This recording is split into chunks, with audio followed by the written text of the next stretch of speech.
You don't casually start a war with Iran and pretend it's just another Tuesday.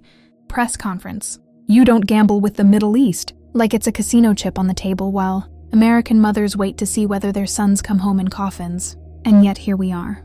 President Donald Trump and his war cabinet decided the solution to one of the most complicated geopolitical rivalries on Earth was to light a match and throw it into a gasoline refinery. Now missiles are flying. Oil markets are panicking. Shipping routes through the Strait of Hormuz, where about 20% of the world's oil supply passes, are collapsing into chaos, and American soldiers are already dying. 7 U.S. service members have already been killed in the fighting. 7 families now have a folded flag instead of a son. But listen to the rhetoric coming out of the White House. We'll destroy their military. There might not be anyone left to surrender.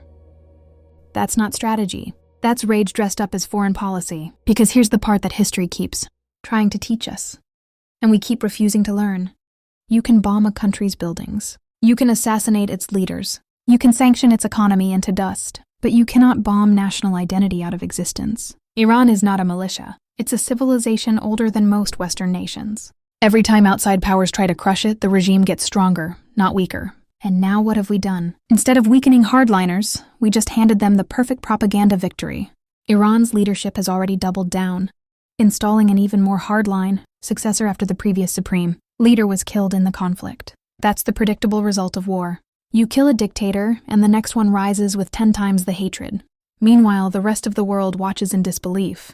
China is already warning the war should never have happened. Markets are shaking, oil prices are climbing, and Americans, the people who will actually pay for this with blood and taxes, were never even asked. That's the real scandal. War has become a presidential impulse purchase. No debate, no national consensus, no honest explanation of the endgame, just explosions and speeches. Because starting wars is easy. The speeches are heroic. The bombs look powerful.